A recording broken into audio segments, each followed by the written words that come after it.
할렐루야. 성도님들은 이런 생각을 해보신 적 있으실까요? 신앙생활 하기가 너무 어렵고 힘든데 좀 떠났다가 나중에 돌아와서 다시 믿으면 안 되나? 하고요. 없으신 것 같습니다. 혹시 목사님 계셔서 대답 안 하시는 건 아니시죠? 제가 청소년부 몇몇 학생들을 데리고 멘토링을 할 때 한 학생이 그런 질문을 했습니다. 선생님, 죽기 직전에 전도받아서 영접기도 하시는 할머니나 할아버지들이 천국에 간다고 하잖아요. 그럼 우리도 그냥 교회 안 다니고 살다가 죽기 직전에 하나님을 믿으면 안 되나요? 매주 교회 나오고 설교 듣고 하는 거 힘든데 좀 억울한 것 같아요.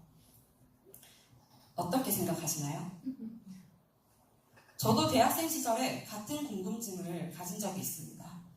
내 맘대로 좀 살고 즐길 건 즐기다가 좀 지겨워지면 그때 교회 나오면 안 되나? 어찌됐든 예수님 믿으면 구원받고 천국 갈 텐데 뭐 라고요. 그런데 제자훈련을 담당하던 전도사님께서 그렇게 물어보시더라고요. 그래서 너 언제 죽는데? 그래서 예수님 언제 오시는데? 뒤통수를 맞은 것 같았습니다. 그 이후에 더 설명을 해주셨는데 뒤에 것들은 생각도 안 나고 저 두 질문만 충격적으로 다가오고 오랫동안 마음에 남아있었습니다. 그래서 저도 그 친구에게 똑같이 물어보았습니다. 너 내일까지 살아있다는 보장 있어? 그 친구도 적잖이 충격을 받은 것 같았습니다. 그런데 그 이후에 저는 조금 길게 그 친구에게 하나님을 먼저 믿은 우리에게 어떤 유익이 있는지 하늘에서의 상급에 대해 설명했습니다. 마치 먼저 믿은 우리가 신앙생활을 하는 것이 대단한 희생이라도 되는 것처럼 꼭 보상을 받아야만 하는 일인 것처럼 마치 이 신앙생활, 아니 종교활동으로 구원을 내가 쟁취한 것처럼 그렇게 설명했습니다. 그리고 여전히 오늘의 본문을 묵상하기 시작했을 때도 마찬가지였습니다. 오늘 본문에는 포도원의 주인이 등장합니다. 이 포도원 주인은 이른 아침에 일꾼을 얻으려고 나갔습니다. 거기서 일꾼들을 만나 하루 품삯으로 한 데나리온을 주기로 약속하고 포도원으로 들여보냈습니다. 그런데 좀 있다가 오전 9시쯤 시장에 나가 일꾼을 또 구합니다. 그들에게 상당히 주리라 하고 포도원으로 들어가게 합니다. 곧 12시에도 오후 3시에도 또 나가서 상당히 주리라 하며 일꾼들을 포도원으로 들여보냈습니다. 이 시절 한 데나리온은 일용직 근로자들이 육체노동으로 받을 수 있는 임금보다 훨씬 많은 돈이었습니다. 그리고 상당히 주리라에서 상당히로 번역된 원어는 무엇이든지 적당한 것, 마땅한 것, 공정하고 의로운 보상이란 의미라고 합니다. 그러니 처음 포도원에 들여보내진 일꾼들이 받기로 한 데나리온도 그들에게 넘치는 금액이었으므로 그들이 기쁜 마음으로 포도원에 들어왔을 것이고 9시, 12시, 3시에 포도원으로 들여보내진 일꾼들도 마땅히 보상을 주리라 약속받았으니 기쁜 마음으로 포도원으로 들어갔을 것입니다. 여기까지는 우리의 상식선에서 이해가 되는 일들입니다. 일꾼들도 포도원 주인도 그리고 이 말씀을 읽는 우리도 모두가 이해되는 행동들입니다. 그런데 문제는 포도원 주인이 5시에 또 일꾼을 구하러 나가본 것입니다. 여전히 거기에는 종일토록 놀고 서 있는 자들이 있습니다. 주인은 그들에게 왜 그러고 있느냐 하고 물어보니 그들이 이렇게 대답합니다. 우리를 품꾼으로 쓰는 이가 없음이니이다. 그랬더니 주인이 그들도 포도원으로 들여보내십니다. 일할 시간이 1시간밖에 남지 않았는데 이해할 수는 없지만 뭔가 생각이 있었겠죠. 그런데 제일 큰 문제는 지금부터입니다. 포도원 주인이 청지기를 불러 일꾼들에게 품삯을 주라고 시키는데 나중 온 자부터 먼저 온 자까지 주라고 합니다. 오후 5시에 와서 1시간을 일한 사람들이 일당을 받았는데 1데나리온이었습니다. 먼저 온 사람들은 기대에 부풀기 시작했습니다. 몰랐는데 시급이 1데나리온인가? 라고 아마 생각하지 않았을까요? 그럼 도대체 얼마지? 나는 저 사람들보다 훨씬 오래 일했는데 도대체 얼마를 주는 거야? 하고요. 그런데 3시에 온 사람들이 펼쳐봤더니 한 데나리온입니다. 12시에 온 사람도 오전 9시에 온 사람도 모두 한 데나리온을 받았습니다. 그리고 마침내 아침 일찍 가장 먼저 온 자들도 1데나리온을 받았습니다. 그랬더니 이들이 원망을 합니다. 나중에 온 저들은 1시간밖에 일하지 않았는데 온종일 떼약볕에서 힘들게 일한 저희가 어쩜 같은 돈을 받게 됩니까? 그랬더니 이 주인은 아랑곳하지 않고 대답합니다. 너랑 나랑 처음에 약속한 것이 1데나리온인데 나는 그 약속을 지켰으니 무슨 문제냐. 내가 내 돈으로 사람들에게 선한 일을 하였는데 그걸 악하게 보니 네 거나 가지고 가렴 하고요. 이해가 되지 않는 부분이 한두 군데가 아닙니다. 왜 모두에게 같은 금액을 주었을까요? 그리고 심지어 품삯을 줄 때 순서는 왜 나중 원자부터였을까요? 먼저 원자부터 줬으면 1데나리온으로 충분한 금액이고 약속했던 금액이니 야 봤지? 나 아침부터 와서 열심히 일해서 1데나리온 받았다? 하고 신나서 돌아갔을 것입니다.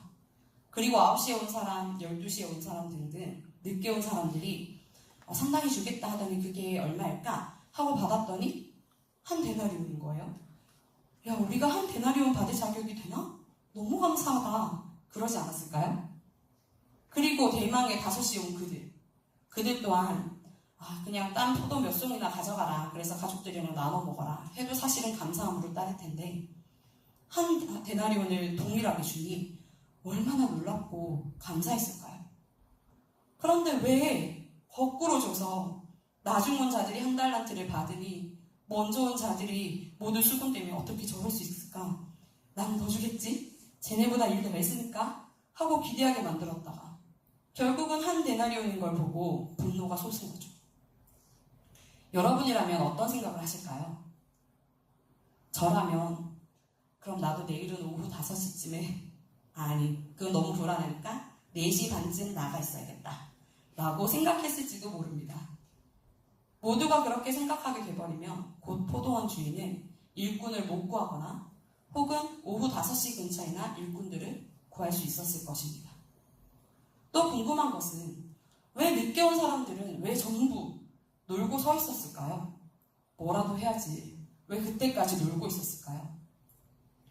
이 모든 질문은 사람의 상식선에서 가능한 질문입니다. 합리적이고 공정한 판단을 하는 사람의 질문 같습니다. 그래서 저는 이 먼저 온 사람을 이해시킬 수는 없더라도 뭔가 위로가 있어야 한다고 생각했었습니다. 그래서 하늘에서 유익이 클 것이다. 수많은 고통 속에 우리는 잘하고 하나님께서 우리를 통해 여러 가지 일을 하실 거라고 말을 해줘야 한다고 생각했습니다. 그래야 이 어렵고 험악한 세상에서 그리스도인으로 살아내느라 고통받는 성도들에게 위로가 되지 않겠냐고. 계속해서 기도하고 헌금하고 말씀과 찬양으로 하나님께 영광 돌림에도 불구하고 하나님께서 기도에 응답하지 않으시는 것만 같은, 인생의 가장 어려운 순간인 것만 같은 그 시간들을 보내면서도 끝까지 하나님을 붙들고 가겠노라고 다짐하고 눈물 흘리는 그런 성도들에게 하늘의 상급이 클 것이라고, 이미 아마 사랑을 더 많이 받을 거라고 말해 주어야만 한다고 생각했습니다. 위로하고 격려해서 계속해서 이 자리를 지키도록, 이 일들을 감당할 수 있도록 만들어 주어야 한다고 생각했습니다. 그러나 이것은 정말로 인간의 생각인 것이죠. 인간의 상식선에서 생각할 수 있는 일이었습니다. 그런데 이 비유가 무엇에 대한 비유인지 혹시 기억나십니까? 20장 1절은 이렇게 시작하고 있습니다. 천국은 마치. 이는 천국에 대한 비유였습니다. 그렇다면 다시 한번 생각을 해봅시다. 똑똑한 척하며 왜 동일한 1데나리온이죠? 하고 물을 것이라면 우리는 아침 일찍 온 자들도 1데나리온을 받는 게 불합리하다는 걸 금방 깨달을 수 있습니다. 어떤 사람은 아침 일찍 와서 하루 종일 부지런히 일을 할 테고, 어떤 사람은 주인이 보는 것 같을 때만 부지런히 일할 테고, 어떤 사람은 보든 말든 이미 들어왔으니 어쩔 거야, 약속된 금액은 주겠지 하는 마음으로 나태하게 일을 대충 했을 수도 있습니다. 만약 공정성을 따지고 들 거라면 아주 적은 기본급에 그들이 포도원에서 수확한 수확량에 따라 돈을 주는 게 더 맞을지도 모릅니다. 그러면 열심히 한 사람과 아닌 사람을 구분할 수 있으니까요. 만약 그렇게 공평하게 할 주인이었다면 애초에 아침 일찍부터 필요한 만큼 많은 일꾼을 들여보내서 2분의 1 데나리온을 줄 건데 대신 수확량이 이러저러 하면 내가 1 데나리온을 더 주고 또 이러저러하게 수확을 더하면 1 데나리온을 더 줄게. 이렇게 하는 편이 나았을 것입니다. 그렇게 했다면 데나리온이 낭비되지도 이런저런 모양의 일꾼들이 무분별하게 오지도 않았을 것입니다. 이것은 인간의 계산법으로 일을 많이 하고 오래 하여 주인에게 도움이 된 자들은 주인으로부터 품삯을 더 받게 되는 것이 올바른 계산입니다. 그런데 이 주인은 그러지 않았습니다. 왜냐하면 이 비유는 오늘 본문 말씀에서 첫 구절에서 말했듯 천국은 마치 라고 하며 천국에 대한 비유이기 때문입니다. 애초에 주인은 일을 얼마나 시켜서 수확을 제대로 하고 싶어서 일꾼들을 부르신 것이 아닙니다. 저는 왜 이 본문에서 품꾼들에게 일을 시키고 라고 말하지 않고 계속해서 들여보내고 라고 하는 것일까 하고 고민했습니다. 고민하고 또 고민하다가 깨달았습니다. 이것이 이 포도원 주인의 목적이었다는 것을요. 처음부터 포도원 주인은 어떻게 해서든 사람들을 포도원으로 들여보내고자 했습니다. 일한 만큼의 대가를 받는다는 전제부터가 틀린 것이었습니다. 이 주인은 계속해서 포도원으로 일꾼들을 들여보냈습니다. 이 보내다라는 단어의 원어는 아포스텔로로서 보내다, 파견하다 라는 의미가 있습니다. 성경에서 여러 군데 쓰이는데 이사야를 선지자로 부르실 때, 복음을 전하라고 제자들을 보내실 때, 또 지성명령에서도 그저 보내는 것이 아니라 하나님께서 자신의 목적한 바 일을 이루시는 데에 참여시킬 때에 이 단어가 사용되는 것을 볼 수 있습니다. 하나님께서는 일꾼들을 포도원으로 들여보내셨습니다. 그냥 들어가기만 할 뿐이 아니라 하나님의 자녀로서 초대하신 것입니다. 너 와서 일해. 나를 위해 땀 흘려 수고해. 하고 부르신 것이 아니라 들어와. 내가 있는 곳으로. 나의 자녀가 되어 들어와. 내가 모두에게 동일한 은혜를 베풀 거야. 구원을 베풀 거야. 그러니 포도원으로 들어가려. 하고 말씀하시는 것이었습니다. 그 사실을 깨닫고 이 본문을 다시 묵상하니 어떻게 해서든 먼저 온 자들에게 그들의 수고를 위로받아야 하며 마땅히 보상받아야 할 것이라고 여겼던 것이 너무나도 부끄러웠습니다. 만약 우리의 어떤 공로나 의로 천국에 가야 한다면 천국에서의 상급이 바뀌고 우리의 수고로 뭔가 얻어지는 것이 있다면 애초에 우리는 천국에 들어갈 수 있는 존재일까요? 하나님의 기준에 하나라도 합격할 수 있을까요?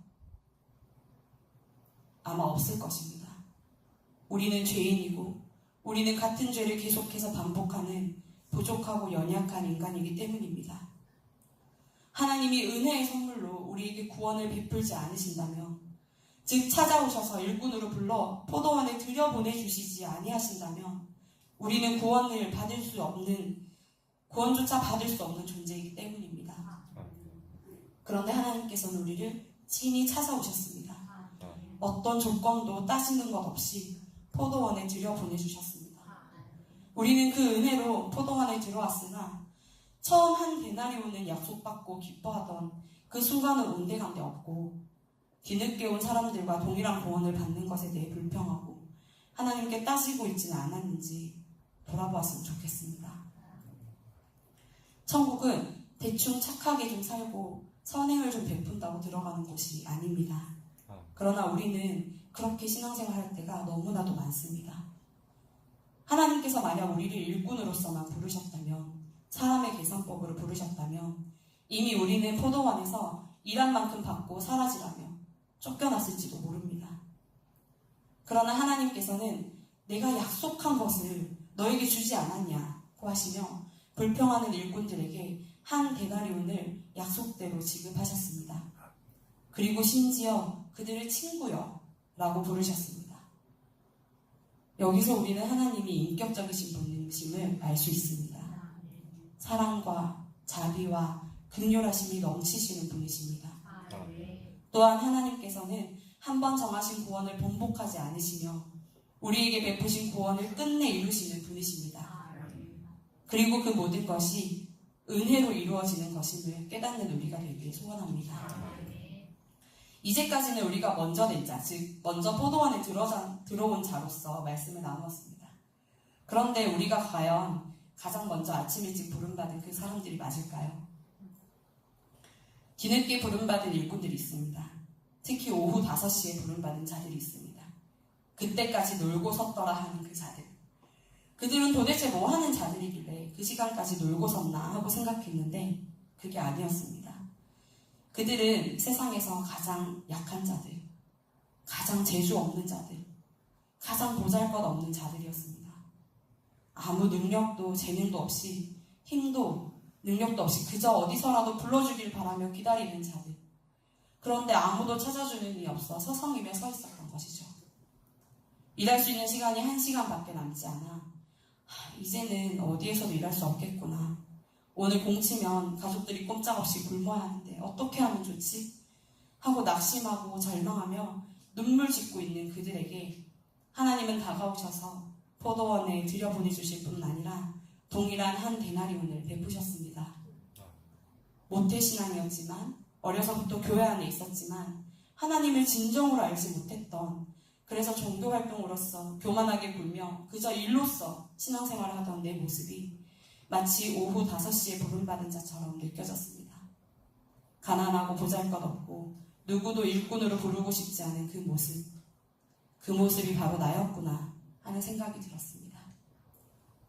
그런 나도 하나님께서 친히 찾아와 주시고 불러주셔서 몸된 교회에 하나님의 가족된 공동체에 그리고 천국에 들여보내주신 것만 해도 이미 감당할 수 없는 은혜인데 죄와 사망의 권세에서 해방시켜 주시고 하나님의 자녀라 일컬어 주시는 것만으로도 친구여 하고 불러주시는 것만으로도 너무나도 큰 은혜인데 나도 성도님들도 먼저 된 자라고 여기고 나중된 자들이 더 크게 쓰임받고 은혜 받는 것을 보며 시기하고 질투하고 불공평하다고 하나님께 혹시 따지고 있지 않았나 함께 돌아보았으면 좋겠습니다. 말씀을 마무리하고자 합니다. 에베소서 2장 8절 9절 말씀을 한번 함께 찾아보고자 하는데요. 에베소서 2장 8절과 9절 말씀입니다. 제가 가진 성경 신약성경 311페이지입니다. 에베소서 2장 8절에서 9절 말씀입니다. 찾으셨으면 한 목소리로 함께 읽어보시겠습니다. 시작. 너희는 그 은혜에 의하여 믿음으로 말미암아 구원을 받았으니 이것은 너희에게서 난 것이 아니요 하나님의 선물이라. 행위에서 난 것이 아니니 이는 누구든지 자랑하지 못하게 함이라. 아멘.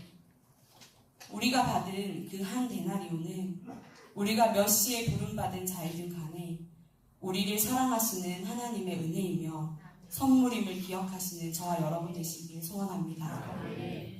오늘의 비유에서 우리는 하나님의 뜻을 알게 됩니다. 하나님은 영혼을 사랑하시고 귀히 여기시는 분이십니다.